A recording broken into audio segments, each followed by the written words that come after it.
کہتے ہیں کہ معاشرے میں جنم لینے والی برائیوں سے بچنا کیسے ممکن ہے؟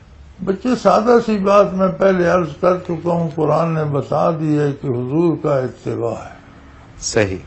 پہلے دماغ سے سوچ لو، دل سے خیال کر لو، تحقیق کر لو کہ واقعی حضور سچے ہیں.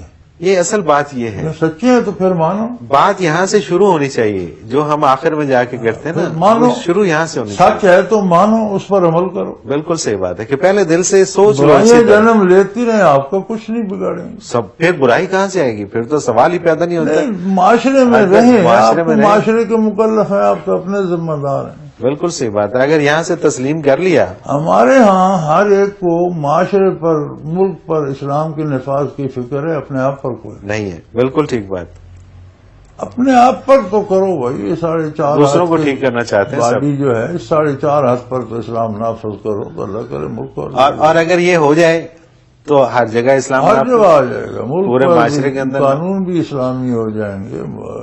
جن پر اسلام نافذ ہوگا وہی اوپر جائیں گے، وہی حکمران بنیں گے، وہی قانون بھی نافذ کریں گے. سب کچھ ہو جائے گا. ہر مسئلے کا حل یہی ہے کہ اپنے اوپر اسلام کا نفاذ پہلے یار سوچو کہ کیا یہ فلسفی سچ ہے؟ کیا نبی کریم واقعی اللہ کے آخری نبی اور رسول ہیں؟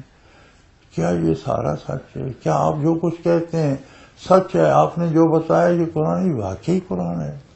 بالکل صحیح. اگر عقل مانے تو پھر دل سے منواؤ. دونوں مان جائیں تو پھر اسے چمٹ جاؤ. پھر اس کی نافرمانی کیسے؟ بالکل صحیح. بالکل صحیح بات ہے. تو اسلام کی اس مثال تو اللہ نے محفوظ قلعے سے دی ہے. تم سارے اندر آ جاؤ قلعے میں، آگے باہر جس کی مرضی ہے پھرتا رہے. صحیح. فرمایا ادخلوا فی السلم کافہ، سارے کے سارے اندر چلے جاؤ. یہ نہیں کہ ایک ٹانگ باہر ایک اندر ہے.